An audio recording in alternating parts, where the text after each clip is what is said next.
आमा आमा भन्ने शब्द यस्तो शब्द हो कि होइन, सुन्दा नै अनौठो लाग्छ कि।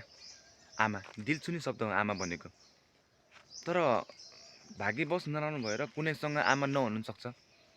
अब हामी जोसँग आमा छौँ, आमालाई एकदम धेरै माया गर हो कि। आमाको कदर गर, आमा बुवाको माया गर, आमा बुवाको सपना पुरा गर्नको लागि कोसिस गर। आमा बुवाको के छ सपना, जुनसुकै आमा बुवाको पनि सपना चाहिँ आफ्नो सन्तानलाई खुसी देख्न चाहनुहुन्छ कि, सफल भएको देख्न चाहनुहुन्छ भविष्यमा। त्यति दुःख कष्ट भोगेर हामीलाई हुर्कायो बढायो, अनि आखिरी मैले आएर हामीले नै त्यही आमा बुवालाई छाडिदियो भने हाम्रो के अर्थ भयो? के अर्थ भएन नि त। त्यही भएर आमा बुवाले हामीले खुसी राख्नुपर्छ कि। सानोमा हामीले कसरी हिँड्न सिकाउनु भयो होइन, हामीले हिँड्न नजान्दाखेरि हात समाएर हिँड्न सिकाउनु भयो। अहिले बुढेसकालमा आउँदाखेरि हामीले हाम्रो आमा बुवाले पनि त्यसरी नै गर्नु पऱ्यो नि त होइन, गुण। अनि मेरो आमाले चाहिँ मलाई के भन्नुहुन्छ भने, म सानो थिएँ, छोरा तिमी भोलि पर्सि ठुलो भएर के बन्छौ? म त सानै थिएँ, मैले भने आमा म त ठुलो भएर धेरै पैसा कमाएर ठुलो मान्छे भएर तपाईँलाई सुखमा राख्न चाहन्छु। आमाले भन्नुभयो, हे छोरा, मान्छेले कहिले पनि पैसाले पुग्दैन, पैसा कमाएर कोही ठुलो हुँदैन। हेर छोरा, मान्छेको दिमाग, सम्मान, व्यवहार सब ठुलो हुनुपर्छ, अनि मात्र मान्छे एउटा सफल मान्छे हुनसक्छ। जिन्दगीमा केही पाउनको लागि हेर छोरा, मान्छेको बारेमा नराम्रो नसोच।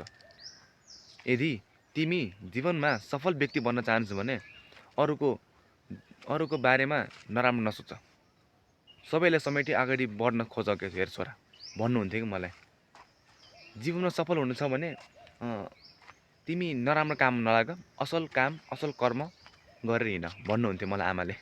अनि मैले भने हुन्छ आमा, म पनि एक दिन यस्तै तपाईँले भने जस्तो नै एउटा असल व्यक्ति बन्नेछु भन्ने मैले आमालाई।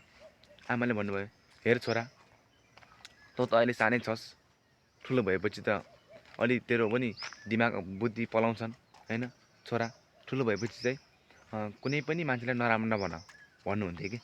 अनि मैले भने हुन्छ आमा, म चाहिँ एक दिन ठुलो मान्छे भएर तपाईँलाई सुखमा राख्ने गरी मेरो ज्ञान र बुद्धि सिर्जना भएर पैसा धेरै कमाएर तपाईँलाई सुखमा राख्छु मैले भन्थेँ कि। यो संसारमा कुन चाहिँ आमाको चाहिँ सोच नहोला कि, आफ्नो सन्तानलाई सफल भएको देख्नको लागि। त्यस्तो आमा कुनै हुँदैन कि। आफ्नो सन्तानको लागि धेरै दुःख गरेको हुन्छ आफ्नो आमाले। अनि हामी चाहिँ भने आफ्नो आमा बुवाको दुःखलाई बुझ्दैनौँ कि होइन, आमा बुवाको दुःखलाई बुझ्दैन, आफू खान पाए आफू हिँड्न पाए हुन्छ कि। त्यस्तो हुनु हुँदैन कि।